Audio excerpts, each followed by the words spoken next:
All right, so I think we'll go ahead and get started. Good afternoon, everyone. Thank you for joining us for our November webinar. So you want to be a dean or VP.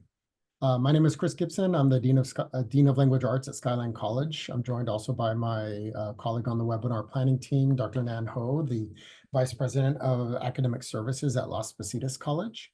And we will get started with our webinar in just a minute. But before we get there, I wanted to just take a couple of minutes to make a pitch for those of you who are not yet ACA members. So ACA is a member-owned and member-driven and member-supported nonprofit organization devoted to the nurturing and growth of administrative and management ranks of the California community college system. Dues are calculated by your salary range and are typically $25 to $35 a month and are paid by payroll deduction. There's a lot of benefits for joining ACA. First, there's networking both regionally and across the state. There's advocacy from an administrator's perspective and weekly policy and legislative updates, discounted group rates for home, auto, and other insurance, supplemental professional liability insurance, free legal phone consultations and discounted legal fees, for identity theft protection, and then a lot of fantastic programs. So for those of you with faculty and classified professionals who are interested in joining the administrative ranks, we have Admin 001 and Admin 002. We also, for those of us already in administration, have Admin 101, which is the nuts and bolts of administrative life. Also Admin 202, which is for those folks who are aspiring CEOs. The Great Deans, the ACA Mentor Program, the Management Essentials Workshops, and then of course the annual conference, which this year will be in, or next year will be in Monterey in February. And that is our 49th conference, so it's a great time to join. We want to thank you for listening to the pitch and encourage you to take advantage and find out what your colleagues already know, and that is joining ACA is the best professional move you can make. So please join us today. And take advantage of all these wonderful opportunities and, get that support. So without further ado, I want to introduce our panelists. We're very thankful to have experts and very experienced administrators joining us. So first, we're going to start with Dr. Seher Awan, the president of Mission College. We also have Dr. Kevin Walthers, the president of Allan Hancock College, and he's having some technical difficulties, so we will have the benefit of his voice, but not be able to see his face. We also have Adrian Gonzalez, the Vice President of Student Services at San Diego Miramar College. And then last but not least, Dr. Kelly Fowler, the Vice President of Instruction at Mount San Antonio College. So I'm going to go ahead and turn this over to my colleague, Nan, and we can get started.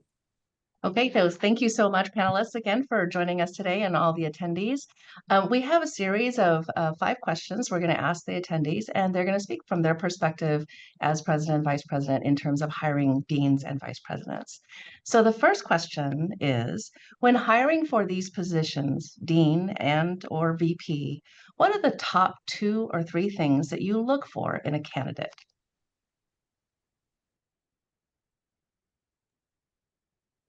Who wants to start? So I guess for me, breadth of experience and depth of experience is kind of the key things I'm looking for. Whether it's dean level, VP level, really looking for, have you kind of had enough experiences to be able to take on the role that you're applying for, and what specifically those experiences are.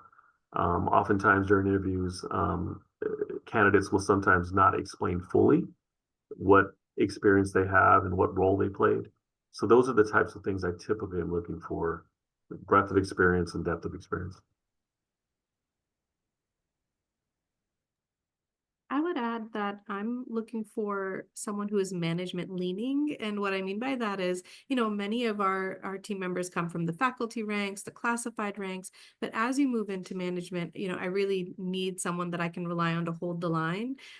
People are not always going to agree, brave decision making has, some impact, and people are not always going to be happy with the decisions that we make. And sometimes in multi-college districts, decisions are happening that we don't even agree with, right? But we have to do what we need to do to be in compliance or to fulfill the requirements that are being asked of us. And so I really need people who I feel confident are going to be firm enough to hold the line, but also not be a dictator and burn your area to the ground, right? Like I needed to be able to balance between saying no, but also being able to, be kind and empathetic, but also be firm in your decision making, and also not throw us under the bus, right? If you have there's one team and it's our team, right? And so as you're making these decisions, as you're moving along, even if you don't agree, we have to be united in public. And so making sure that you're management leaning and that you're remembering that we're all on the same team, whether you agree or disagree, and that you take that into account as you go into those public spaces. And I would also add to both Adrian and the other responses today about coming in prepared to answer these types of questions. As we're talking about all of these things, have some examples. And in addition to some of the comments we've heard, ensuring that there's that commitment to collaboration and communication, but also ensuring that there's a student-focused mindset is something that would really help, stand apart. And as we look around with what's happening in our system and in higher ed, demonstrating through examples and leadership work, adaptability, and being able to adjust and to adapt in the moment. Yeah, I think, from my perspective, when we're looking for someone, we want, similar to what Kelly's saying, if we start with the interview process and we ask you, tell us about your commitment to diversity. I mean, like everybody's going to ask that, right? And you need to be able to explain and this is the same answer for every question, whether it's about managing budgets or developing curriculum or overseeing students. So if we just say, if I ask somebody, tell me about your commitment to diversity, I don't expect anybody to say, I don't have a commitment to diversity. So, but you do need to explain what it means, why is it important? And then I want specific examples of what you've done to implement that on your campus and in your job. And so that, I developed a dream center. I, made sure that there's funding for our Gay Straight Alliance or Pride Club or whatever, you call it on your campus. Those real world examples of how you've implemented that vision, and that's going to be really important. And so if you take a step back from that, that means what do you need to be doing before you get to the interview? Right now, you need to be championing things that support students. So, because you want to have those stories about how you help students along the way, and really showing that when you needed to do something, you were willing to raise your hand and get it done in support of students or the institution. Thank you very much. So moving on to our second question, in addition to what you have already shared in these previous answers, are there specific technical skills and or soft skills that you consider essential for for being either a dean or a vice president? Well, I think you definitely, as was mentioned, you got to be a good communicator. You got to be a good problem solver. You have to show leadership. And as you display examples to us and share examples, I think a lot of us want to know what specifically you did. Not what your institution did, not what a program did, but what was your role? How did you display leadership? How did you problem solve? How creative were you? What sort of experiences do you really have? I think for us, trying to decipher between, top tier candidates, typically we have a good handful in front of us. We want to know specifically what you bring to the table and how you fit into the puzzle of the team that we have already assembled. I would add that for soft skills specifically, I'm looking for someone with humanity and who leads from a human capacity and remembers that we're dealing with, people, human beings first, right? They may be students second, they may be employees second, but they are human beings. And so I really am looking for someone who has empathy, who again can communicate clearly, but also in an empathetic way, who shows genuine care for students. We are in higher education. I would hope that people are here because they genuinely care and want to serve and help students. And I think in today's sort of scope where we are, looking at people who approach the well-being of others, these jobs will kill you if you let them. We are not in a place where we're asking people to work 80 hours a week and sacrifice, like that's not healthy, it's not sustainable. And ACA is all about creating the next generation of administrators, and those administrators need to be ones that not only know how to balance their own wellness and mental health and physical health, but know how to create a culture that helps others do that as well, and to not forget that you're leading by example, and so the things that you say and do, people will see as an example. I would add to that, some of those technical skills that I'm looking for are around data, of course, with budget and enrollment management, but also a clear decision-making process. What is leveraged in terms of gathering information, seeking input, and of course, talking to the different constituency groups and into that model.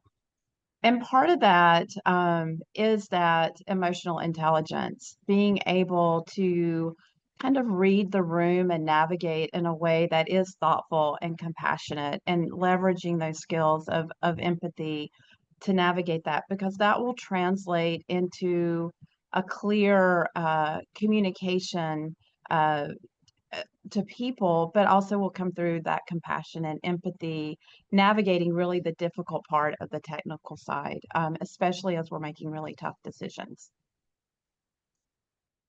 So our college is located in we're an urban college located in a rural setting. So Santa Maria is we're about an hour north of Santa Barbara City College and 45 minutes south of Cuesta College. There's no accessible four-year college. So we're a very important institution in our community. And especially at that VP level, I want somebody to be at that VP level that wants to be part of our community. I don't want somebody who wants to be a VP. I want somebody who has examined the community. I'll never forget interviewing a VP candidate, and we asked clearly, Santa Maria, it's not, this is not a big city. You're coming from a big city. There are not restaurants open till 2 a.m. There's not. And they said, oh, it's fine. I'm really into culture, and I'll be able to find it in San Luis Obispo in the city of Santa Barbara. That's not what we're looking for. We're looking for somebody who wants to integrate with our community. And when we find that person, that's the kind of soft skills we want, because we know we can send that person to the Kiwanis and the Rotary and Chamber of Commerce meetings to give presentations. So really thinking about the type of college you're going to and where it's located, I think are real keys to future success. Thank you so much. Actually, there's a couple of questions that have already shown up in our Q&A. So I do invite the attendees to continue to type questions in there, and some of our panelists can respond as well, but we'll give an opportunity for the other panelists to address them as well. So right now, one of the questions is, as a new director, I sometimes fear taking on an excessive workload with new initiatives. How do you balance taking on too much while also wanting to be innovative without feeling burnt out? So I'll tell you, I get this question a lot, and my answer has always been, I can't remember a time I said no. I often have been asked, hey, can you take on this? Can you take on that? Throughout my career. And I've always said yes. The strategy I would give you, though, is to have a good conversation with the person that asked you to take that on as to what the expectations are. Be honest about what's on your plate right now, what things can maybe come off your plate in order to take that new responsibility on. And then have a good conversation about what you're a little nervous about, where you might need some support. But I honestly cannot think of a time where I told somebody, no, I won't do that. I've always kind of said, yeah, I'd be happy to. Let's have that conversation. I would Thank add that, I think at this point in my career, I have a lot of reflective points, right? And that your health and wellness has to be your first time, full-time priority. And you really, really, really need to be able to create systems and structures that work for you regardless of what kind of workload you have. If you are not maintaining your mental and physical, emotional, spiritual health, however that looks, the work will just take over. And so you really have to create systems and hold strong to those boundaries about prioritizing your health first. Around that, you can then, take on more, take on less. Work-life balance, I always feels like a spectrum. There's going to be times where you can, or maybe you have to take on more, right?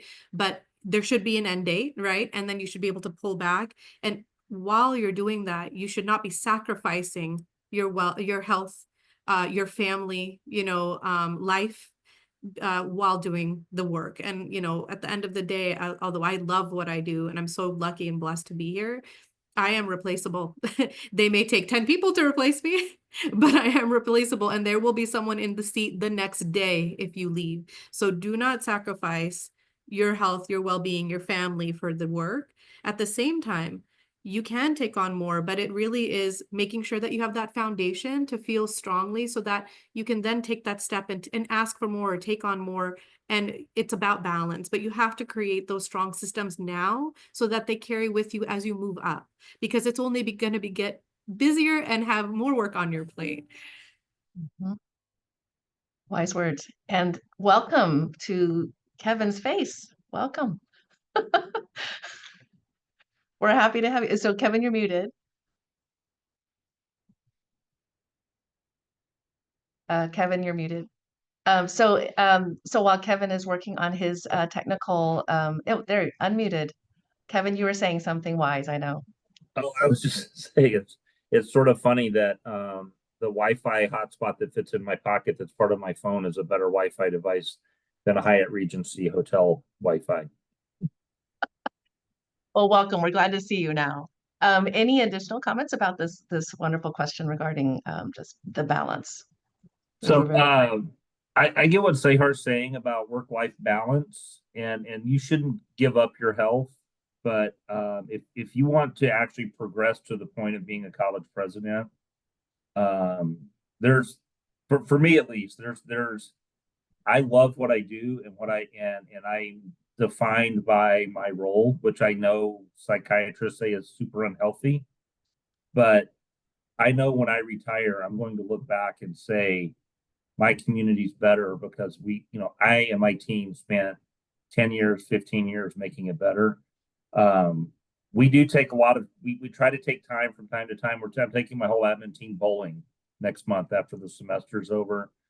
But we really believe that the work we're doing is great. And when you look out my office window, you see workers moving sprinkler pipe and picking strawberries.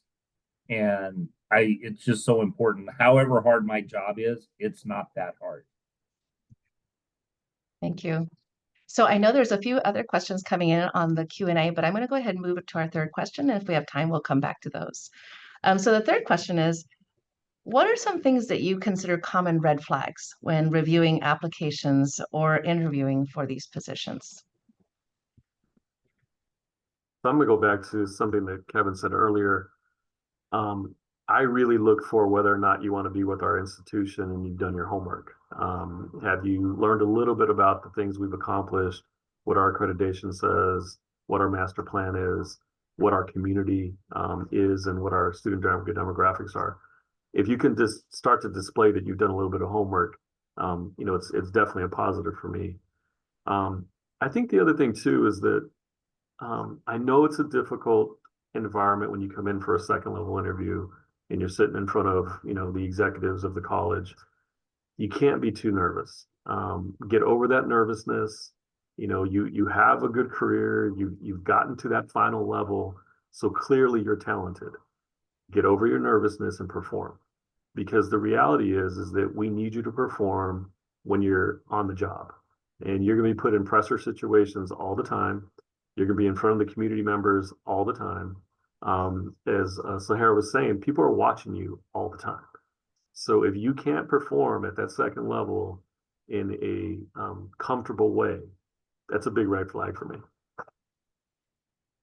I just want to follow up because Adrian, I had that on my list too, that, I'm not going to not hire someone because they're nervous. Like it is a nervous thing to go and interview and have like, 10 people staring at you, asking you questions. Totally get that. Right. But what I always tell people is that like, you are the expert on you and we're asking about you. So have the confidence to know that we're just asking you questions. You already know the answers because you are the expert on yourself, right? So take those breaths, because I think some of the mistakes people make are either just being too brief or talking to the point that they're taking up all the time, but they did not answer the questions, right? And so I think those two things are really important. Interviewing is a skill. It takes practice. If you know you get nervous, ask your peers, ask for connections. The questions aren't going to be that different. They're usually pretty similar, right? And so, practice, practice, practice. I think a couple other things you don't want to do, please, at least for me, don't name drop.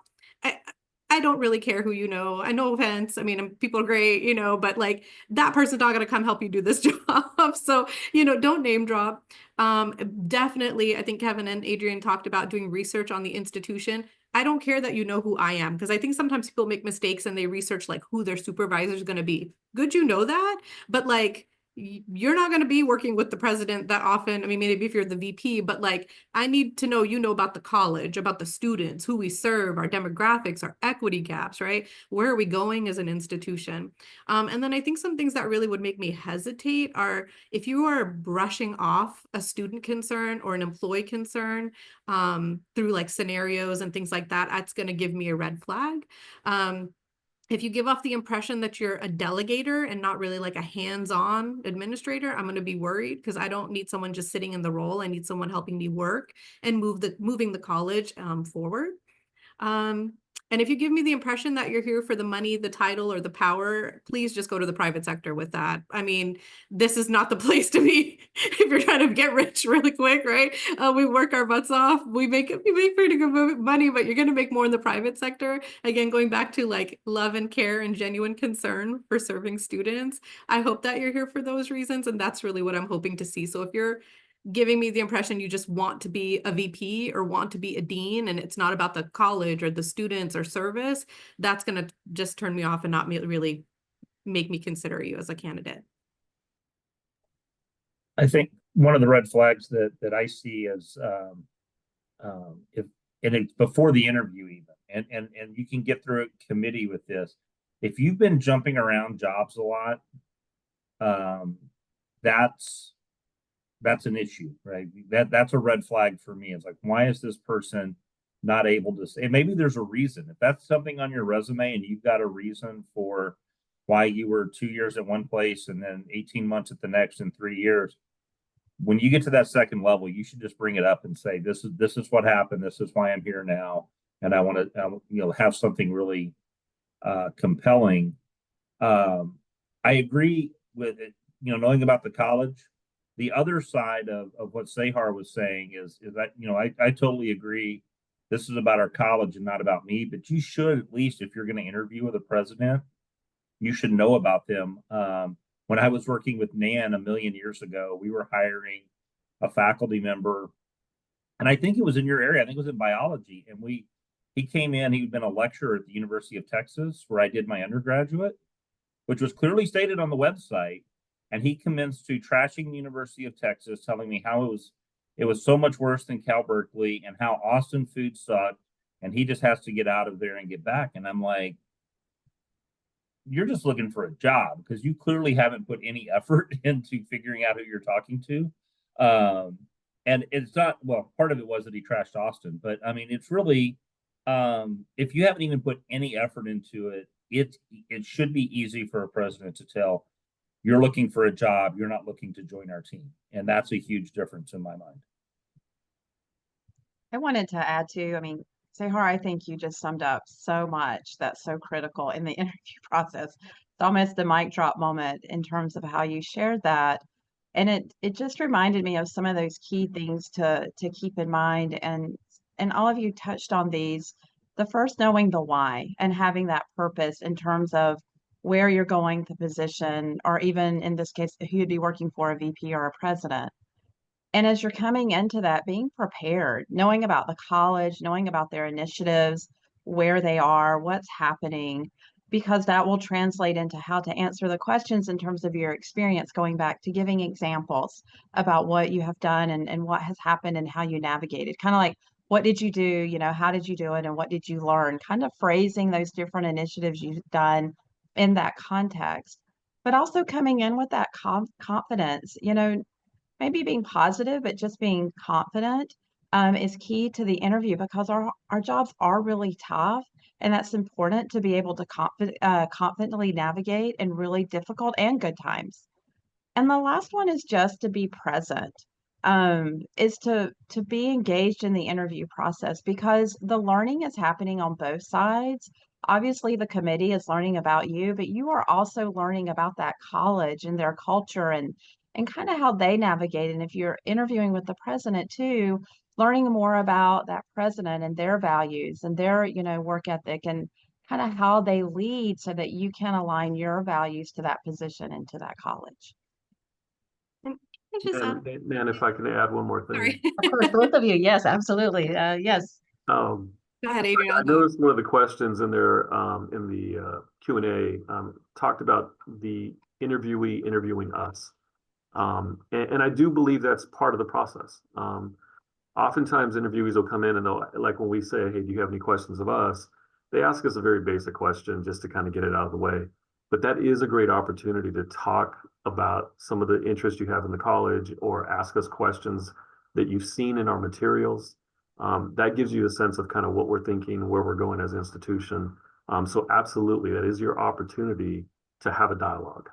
And then one other red flag I thought about as I was listening to the group: make sure your materials are tight. I've seen materials come in and it's for another college or references another staff member, and it's like, look, if you're applying to my college, I want to know that you are applying to my college, not that you applied to 10 different institutions and copied it all over again. Mhm.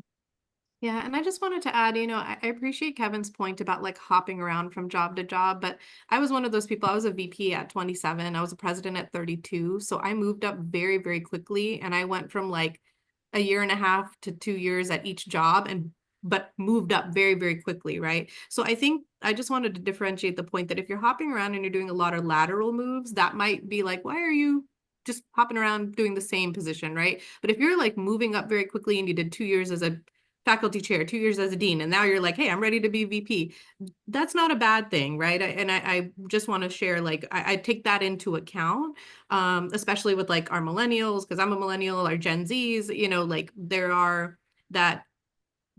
is it's more norm now to move up quickly at times. And so as long as those are sort of moving at promotional levels and not laterals, I just wanted to put that, you know, context in there as well. Thank you so much. Appreciate that. Actually, there's a couple of questions that would be good to follow up on right now in the Q&A. One of them is, if you've only been in the classroom for 25 years and perhaps served as a faculty mentor or a club advisor, is there a chance to get hired to a dean position? And if not, what do you recommend one does to get a chance? I'm going to link that to another question I saw in the Q&A that it's a supervisor who's looking to move into a kind of a management role. I think in each of those cases, when you have limited experience, you have to do a pretty effective job of demonstrating to us how that experience links into the job you're applying for. Oftentimes in your leadership role, there are transferable skills, but part of your job in the interview is to demonstrate to us how those skills do transfer, so that we can start to see you in that role. If you come in the interview and you're not able to articulate that, we may not see it. So give that some thought as you prepare to leave, you know, faculty ranks into management. What do you know about management? What sort of leadership roles did you have as a faculty member that can transfer over into management? And then definitely try and have the experiences you point out, right? So committee work in the community, any sort of project development you've done, translate that over into the management discussion, because that's what we're looking for. Great. Thank you so much for that. So I'm going to move on to our next question. There are still some other really excellent questions in the Q&A. We'll come back to those. So as an experienced VP and CEO or CEO, you've hired multiple candidates who probably share some common characteristics, much of what you've shared today. Have you successfully hired someone who did not share those characteristics? And what convinced you to take that risk and make that different hiring decision?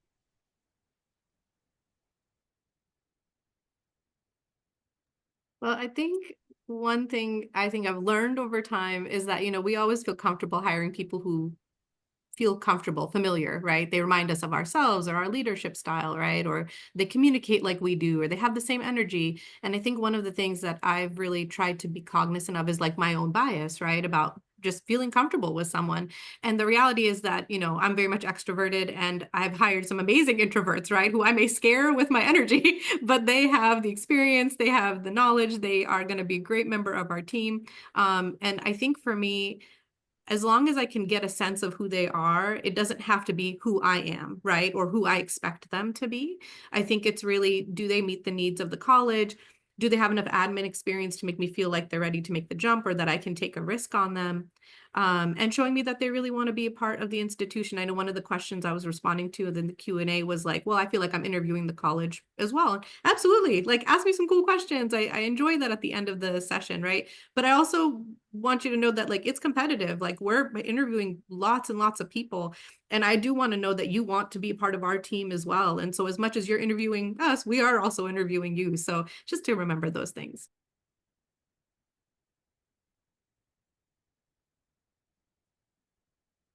I think what I would add to that is, yeah, there's always times when what I'm going to say is we take a risk, right? We identify some really great skills that a person has, but we've identified the gaps as well when we're having our discussions. And we'll talk about, okay, how do we support them? How do we continue to develop them? Do we have the capacity to do that? Do we have the time to do that? So I think it's very common for us to say, yeah, we'll take a risk. But I think what I'm looking for when I am willing to take a risk is motivation, energy. Do they fit with the team that we have available to us? I like people who have a sense of humor. So, you have a sense of humor, you're going to be able to handle some of the tough stuff that we have going on. So there's a lot of little intangible things that we look for. At least I look for to say, yeah, let me take a risk on this. They have a lot of potential, future leader for sure, but we know there's some gaps that we have to try and help develop over time.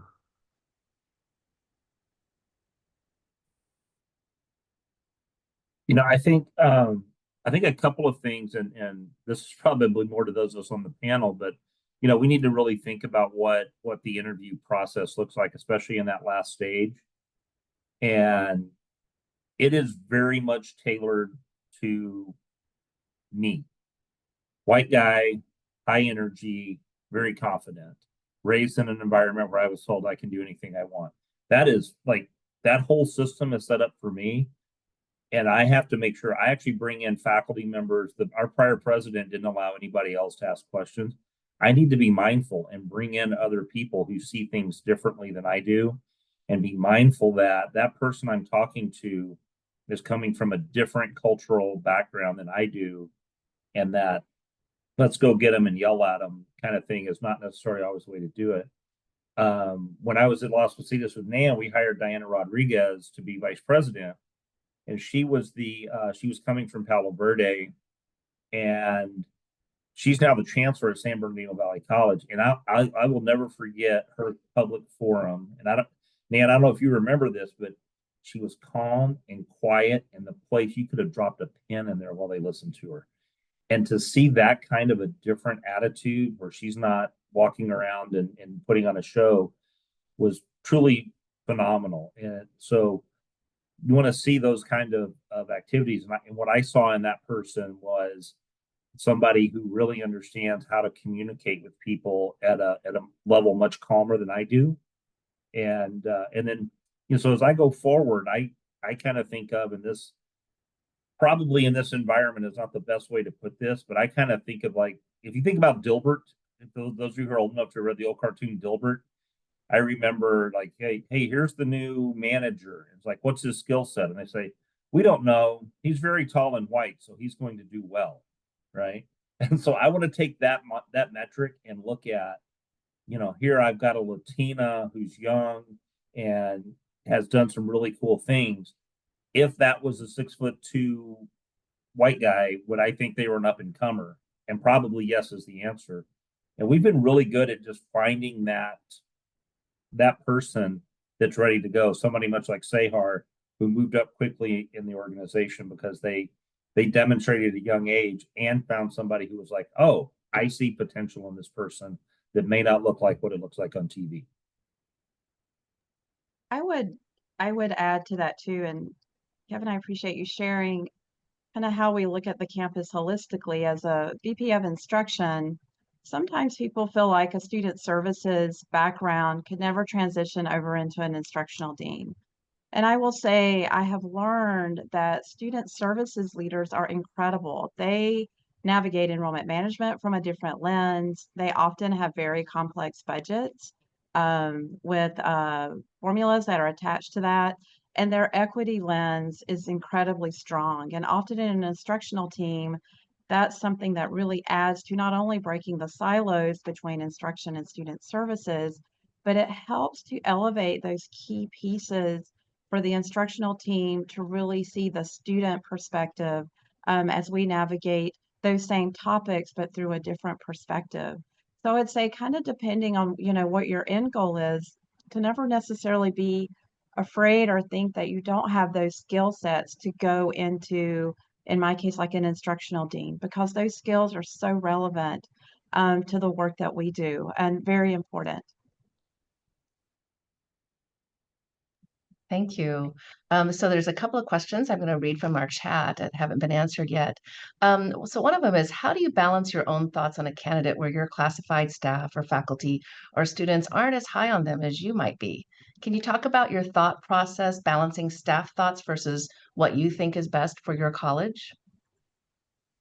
I'll just jump in and say I'm very aware of my positional authority in those spaces, especially if there's multiple people in the room who are helping inform that decision.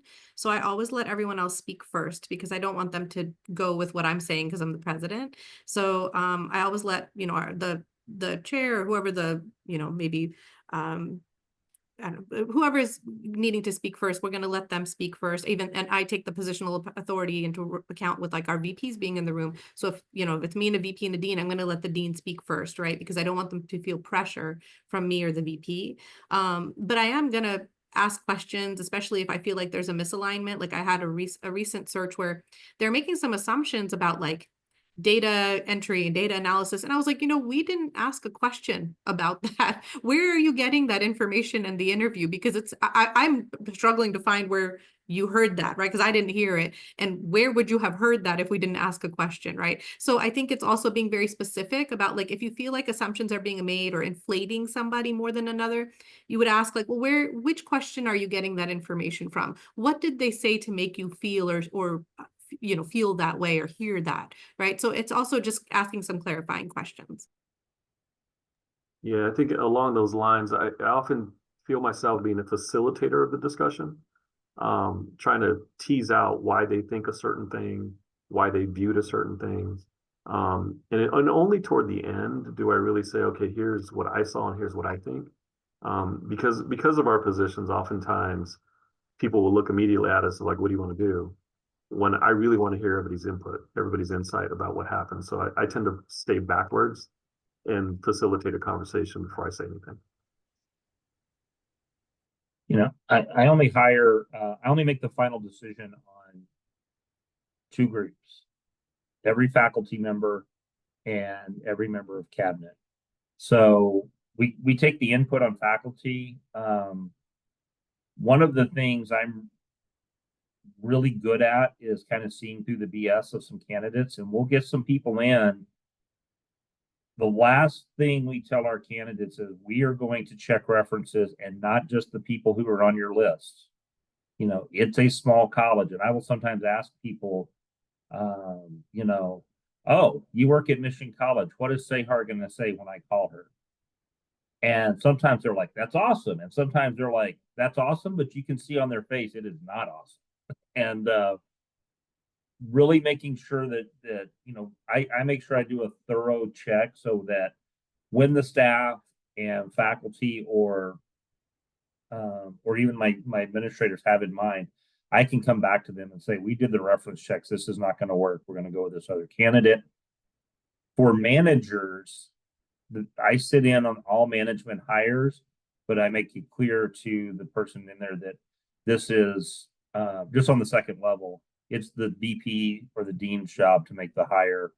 And then I provide what I hope is mentorship, like think about this, think about this, think about this. But it becomes, I want the vice presidents and the deans when they hire managers to have ownership of that position so that they're responsible for it.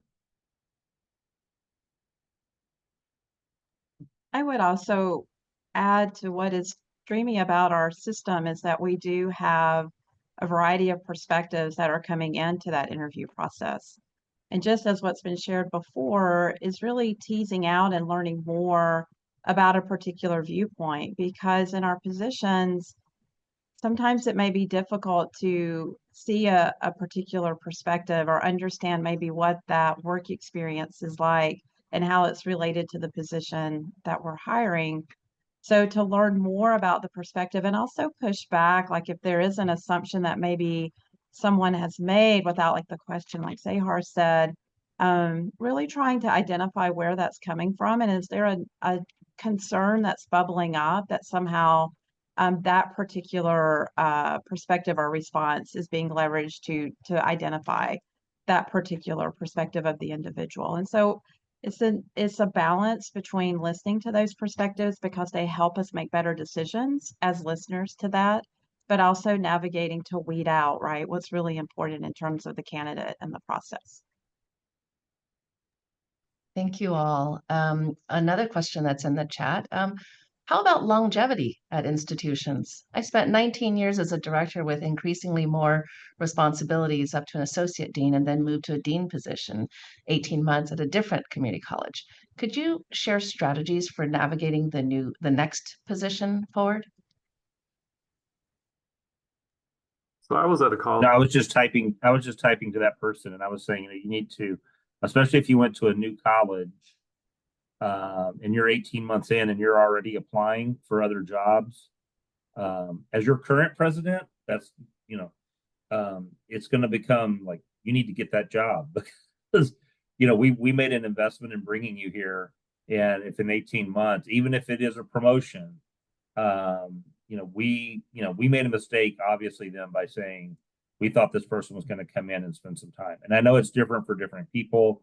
Sometimes opportunities come up. I would encourage you, in most cases, my colleagues, I know all the presidents in the state, if you have something come up and you've only been there 18 months and you're like, hey, I've got this opportunity at a college right next to my parents and they're getting older, I'm going to apply for that, but that's all I'm applying for.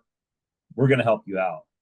But if you're suddenly taking vacation, 3 out of every 4 weeks during the spring, trying to find another job, we really need you to be serving our students. So it's going to be different at every place, right? But I would be pretty frustrated if we had a brand new dean at 18 months who was already looking to go somewhere else.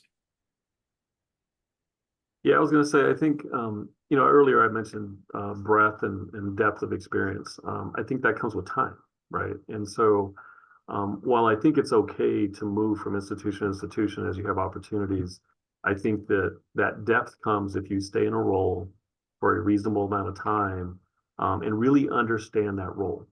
And if you take the opportunity to learn the next role while maybe you're a dean starting to learn what a VP does, you're better prepared for that than if you just jump from position to position to position. I saw one of the questions in the Q&A that, if I've been in my institution for 17 years, how does that get viewed if I then try to go to another institution? In many cases, that's okay. It's really about what you've done over those 17 years. What are the different types of experiences you've had? How have you been involved in the campus as a whole? And are you prepared for that next position? I think that's what most committees will be looking for. Whether you've been at an institution for 20 years or 1 year, we're still looking for that. But if we start to see that you left 1 year, 1 year, 1 year, 1 year, there better been a reason for it. And that's really what you have kind of an obligation to explain. As Dr. Awan was explaining, there was progression, right? So you can explain that, you can understand that, and you're going to say, oh, there's a person right here who has a lot of potential. But if you're jumping around laterally, that's a little harder to explain. And I would just add, I don't think we hold it against anybody if they've been at the same institution for 17 years. We just hired someone at my college that, you know, as a dean for a long time and had been at an institution and moved up and had been at that same institution for like 13 something years. That's a great thing. I would also say that there is benefits to being at more than one college in your career, because I do think that having exposure to other cultures, being able to adapt, being able to learn other organizational structures, governance structures, best practices, it gives you, again, going back to what Adrian says, breadth and depth in a different perspective, right? Because I think all of us know also, like, if you stay or certain institutions, or sometimes there's like groupthink, right? Like everyone's going to be the same and say the same thing. And, you know, to get some exposure at other colleges is not a bad thing either. So I don't think I'm holding it against anyone. I think we look at the experience as experience, but I don't want to minimize the fact that there is also benefits from having exposure at other colleges. Wonderful. There's actually another question in here, and I think someone is actually already typing an answer, but it's about a comment I think a couple of you made about what do you mean by fitting in? I was actually trying to type that while we were having this conversation. Yes, yeah. So I'll stop typing and I'll just explain what I was going to say. We benefit as an institution by having diverse perspectives, diverse backgrounds, diverse experiences. And so I think as colleges, we often look at pieces that we're missing. And Seher was saying a little earlier, her being a little more extroverted, having an introverted person might be beneficial, right? Mm-hmm. And so as we look at our pieces, our team, what pieces are we missing? And I know at our college, we had kind of a team of leaders that were pretty introverted. And so we had a candidate that had a lot of energy.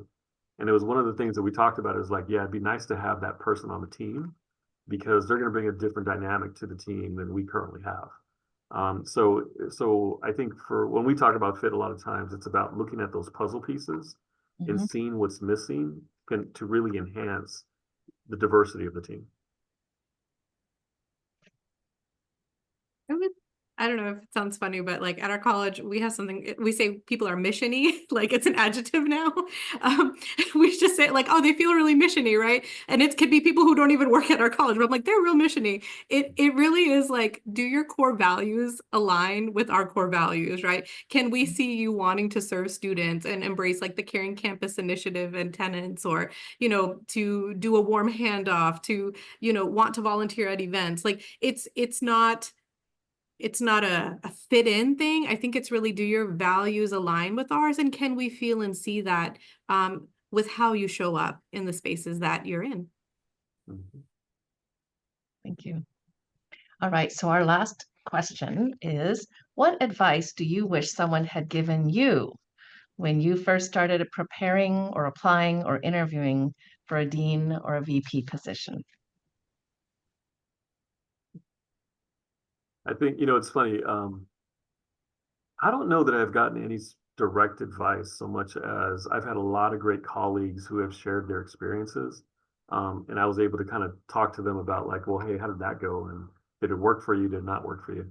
So I would encourage you to talk to your colleagues, right? Those who have gone through the process, those that are sitting in the roles. But if anything, the advice I would give you, do your research, right? Really understand the job you're trying to apply for, really be able to explain what you've done that prepared you for that job, and then why do you want to work for our institution? Do your homework, do your research, and be prepared to discuss that. I'll just share advice that one of my mentors gave me. Shout out to Chancellor Byron Breland, wonderful man, gave me a chance at San Jose. So he told me very early on in my career, you can't be afraid to move out to move up. And so I know a lot of comments were coming in about like, I've been at the same institution for a long time, or, it is scary and it's tiring to think about leaving or starting a new job someplace else.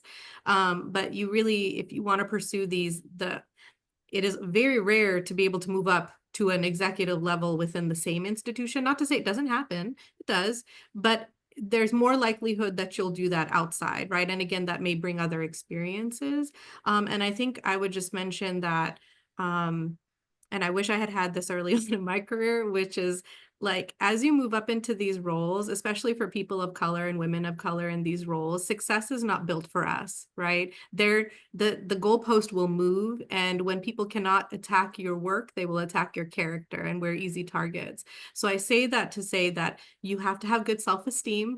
You have to have good self-resilience, and you cannot internalize when people don't think you're good enough or you didn't get a role. It has nothing to do with you sometimes. And even if it did, don't internalize it, get yourself back up and keep going. Sometimes you have to apply for multiple roles before you find the right place. It took me 18 years in 6 different districts to end up at Mission College, and I could not be happier because that is where I'm supposed to be. My values align, they treat me nicely, and they're happy to have me as president, right? And so it just takes time, and sometimes you go through those journeys, but don't let it get to you. And, I felt like some of your comments made me a little sad, like you're feeling a little down, or, like I did something wrong. It's okay, right? It's okay. You get back up and you keep trying. And if you need help, we're here. We're all here as support for you. And we want you to be successful because, someone needs to take our seat when we're out of here. So. I think, and Seher touched on this a little bit, a lot of these new CEO places, my colleagues like to tell you, you got to have a thick skin. And I'm going to tell you that's nonsense. There is no thick skin. There will be times, and in some districts more than others, like my district is very mild-mannered compared to the craziness that goes on south of Ventura. But people will say things and they hurt. People will accuse you of things and they hurt. And there's no thick skin that bounces off of. What I say is you have to learn how to absorb the blow and move on because you're doing the right thing. And I think if you're confident in what you're doing, I think being in that position, my current vice president for student services is very open about, I'm watching what you're doing. I want to learn this role. I want to see the next role. Because sometimes that vice president role or that president's role looks like a lot of fun, right? It looks like, oh man, there's Kevin again. He's out at a ribbon cutting. He's speaking to you're not seeing some of the other stuff that goes in with that, dealing with the board members that might be very difficult, hearing from unions about things. There's a lot that goes on, not in the public eye, that you may not like to do. And so I think you need to be very, take the time to be observant. And the final thing I would say that's super easy, make your resume and application letter simple. Don't overthink it. If they say we're looking for someone with financial experience, you just write down, I'm looking for someone with financial experience, and you explain it. It's not your thesis. It's just a series of questions. Think about that person that's reading it. You have somebody who's a financial aid assistant, and they're just going down a checkbox looking at those things. So don't overthink the application. Just make it very, very simple. I would echo all the comments so far about being prepared, do the research, not just from the perspective of you wanting the position, but is it really the college and the place you want to go? We're hearing about the values align and ensuring that is the place you want to go. And in listening to all the comments, it's true, like it's a difficult job. It takes, a lot of patience, a lot of compassion. But at the end of the day, in terms of that job, is my best advice was to be you, right? To be your authentic self. Because if you're going into the interview process almost pretending to be someone else or trying to demonstrate you have experience you don't have, at the end of the day, that may not be a successful job. And so you want to be authentic, not only during the process, but continue that research and being your authentic self once you're in the position, so that you continue to also be happy where you are and in that position that you're seeking and that you get. Thank you all. Man, I saw a couple of questions in here about self-doubt, being a young administrator working their way through the ranks, things like that. If I could just quickly say something about that. I think that it's important that you remind yourself of the accomplishments you've already had. You have a degree, whether it's a master's degree or a doctoral degree. You have held roles of importance, whether it was, faculty, a director, a dean, VP, and you've achieved things, right? So as that self-doubt creeps in, you have to take a second and remind yourself, hey, I am worthy, I have done good things, and I'm prepared for this next role. But I do think you have to acknowledge your gaps, right? Because we all have our gaps. And as Kevin was saying earlier, watching those who are good with different things and trying to learn from that and emulate that, I still do that. I have a great VP of admin who knows finance in and out. I pick his brain all the time. And it's me trying to learn a new skill set because eventually that helps in whatever responsibilities I have. But when that doubt creeps in there, remind yourself, you're there. You've done some good things. Capitalize on that. There's an interesting question. I think Kevin, you're responding to it. It's about sensing microaggressions and how do you respond to that? It's a very powerful question.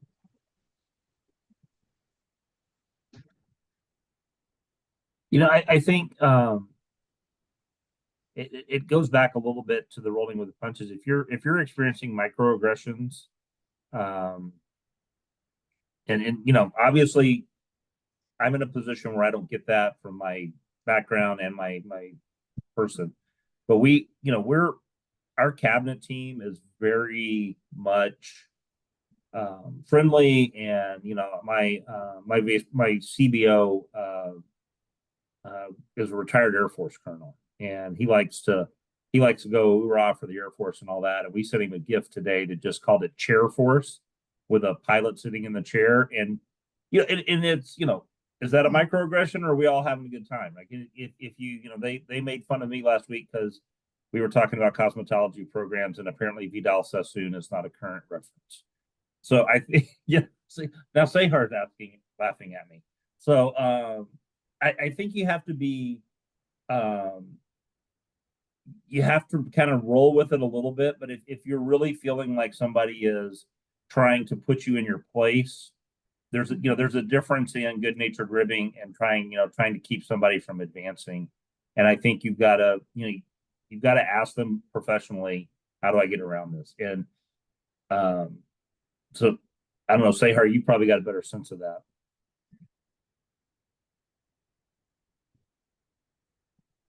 Okay, great. So thank you.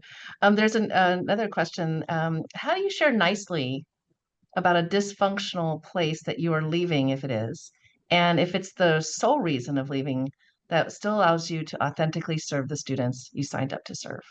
Yeah, I was just typing my answer to that. Perfect timing, so that I wouldn't have to finish the typing. So what I was thinking about that question is that, yeah, sometimes you leave an organization because it wasn't quite a good fit for you, for various reasons.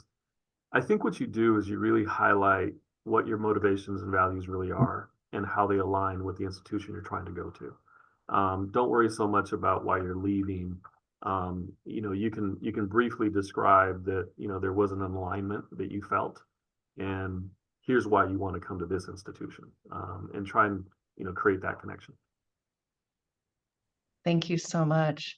So we are quickly coming to the end of our hour. So I want to thank all of our panelists for your inspiring and insightful discussion. We really appreciate your generosity in sharing your collective wisdom as our attendees here explore their next career step.